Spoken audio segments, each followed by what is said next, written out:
नमस्कार. आपण रोज वर्तमानपत्र वाचतो, बातम्या पाहतो आणि आजूबाजूच्या समाजाबद्दल सतत बोलत असतो, नाही का? पण कधी विचार केलाय की सामाजिक शास्त्रज्ञ या एवढ्या मोठ्या गुंतागुंतीच्या समाजाचा वैज्ञानिक पद्धतीने अभ्यास करतात तरी कसा?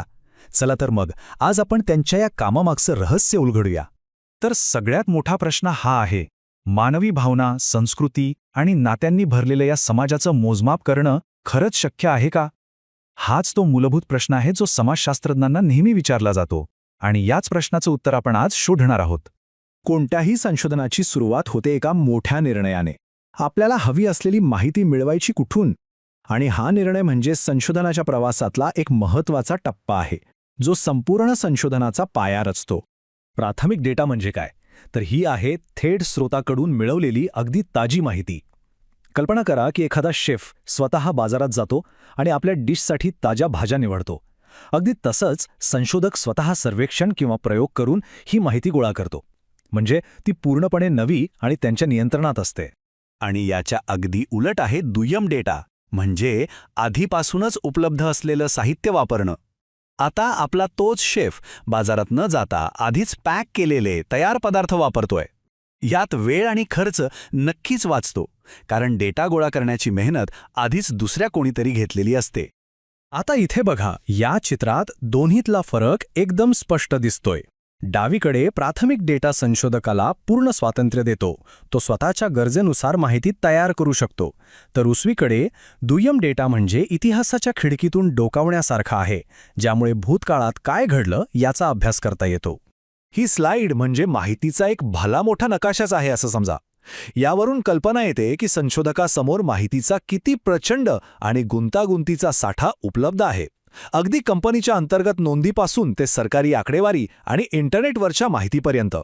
बरं, एवढा सगळा डेटा तर उपलब्ध आहे, पण त्यातून अर्थ कसा काढायचा? चला, आता त्या पद्धतींकडे वळूया ज्या या माहितीच्या समुद्रातून अर्थ काढण्यासाठी वापरल्या जातात. हे काम एखाद्या गुप्तहेराच्या तपासासारखंच आहे.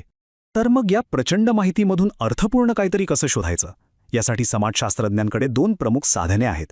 ही साधने म्हणजे जणू काही खास चष्मे आहेत, जे त्यांना आधीच अस्तित्वात असलेल्या डेटामधले पॅटर्न्स किंवा नमुने दाखवतात. चला एक एक करून पाहू. आशय विश्लेषण हे नाव थोडं किचकट वाटेल, पण काम एखाद्या डिटेक्टिव्हसारखं आहे. संशोधक काय करतात? ते मजकूर, चित्र किंवा कायद्यांसारख्या गोष्टींमधले छुपे नमुने शोधतात.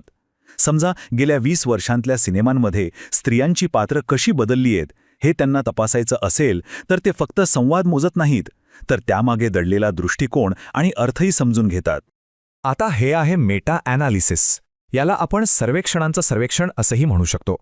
हे एक खूप शक्तिशाली तंत्र आहे. यात एकाच विषयावर झालेल्या अनेक वेगवेगळ्या अभ्यासांचे निष्कर्ष एकत्र केले जातात आणि त्यातून एक मोठा, अधिक ठोस कल किंवा ट्रेंड शोधला जातो. ही स्लाईड बघा. इथे अगदी पझलच्या वेगवेगळ्या तुकड्यांसारखं आहे. अनेक छोट्या छोट्या अभ्यासांचे निकाल एकत्र करून एक मोठं आणि सुसंगत चित्र कसं तयार होतं हे इथे दिसते. याचा फायदा काय?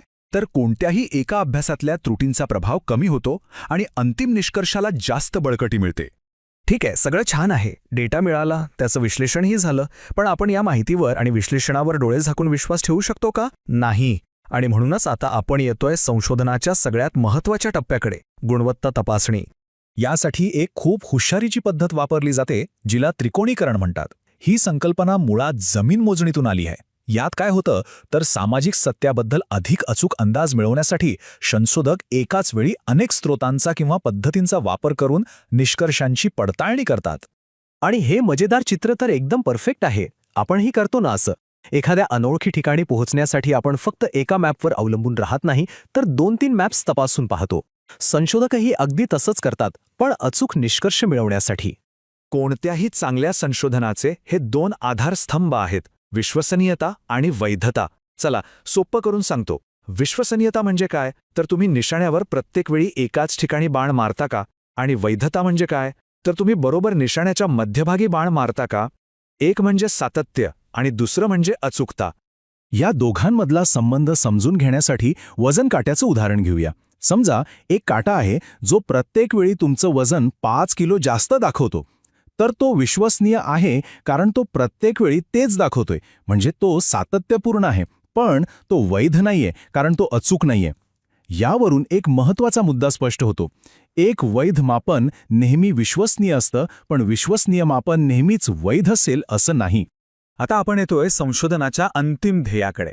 म्हणजे आपण नक्की काय शोधतोय? मोठं चित्र की बारकाईने काढलेला तपशील? सामाजिक जीवनाला समजून घेण्यासाठी हे दोन मूलभूत दृष्टिकोन आहेत आणि ते एकमेकांपेक्षा खूप वेगळे आहेत. ही स्लाइड बघा. हे दोन दृष्टिकोन म्हणजे संशोधनाचे दोन पूर्णपणे वेगळे रस्ते आहेत. डावीकडे आहे नोमोथेटिक दृष्टिकोन, जो मोठ्या समूहांना लागू होणारे सामान्य नियम शोधतो. उदाहरणार्थ, अर्थशास्त्रज्ञ संपूर्ण देशाच्या अर्थव्यवस्थेचा अभ्यास करतात. या उलट उजवीकडे आहे इडिओग्राफिक दृष्टिकोन, जो एखाद्या व्यक्तीच्या किंवा घटनेच्या खास अनुभवावर लक्ष केंद्रित करतो. जसा की एखादा चरित्रकार एका व्यक्तीच्या आयुष्याचा सखोल अभ्यास करतो. थोडक्यात, एक जंगल पाहतो तर दुसरा झाडं. आणि आता शेवटचा पण एक विचार करायला लावणारा प्रश्न. जर समाजशास्त्राची ही सगळी साधनं इतकी प्रगत आणि अचूक झाली की आपण समाजाचं अचूक मोजमाप करू शकलो, तर मग आपण त्याचं भविष्य वर्तवू शकू का? हा एक असा प्रश्न आहे ज्याचं उत्तर कदाचित भविष्याच्याच हातात आहे.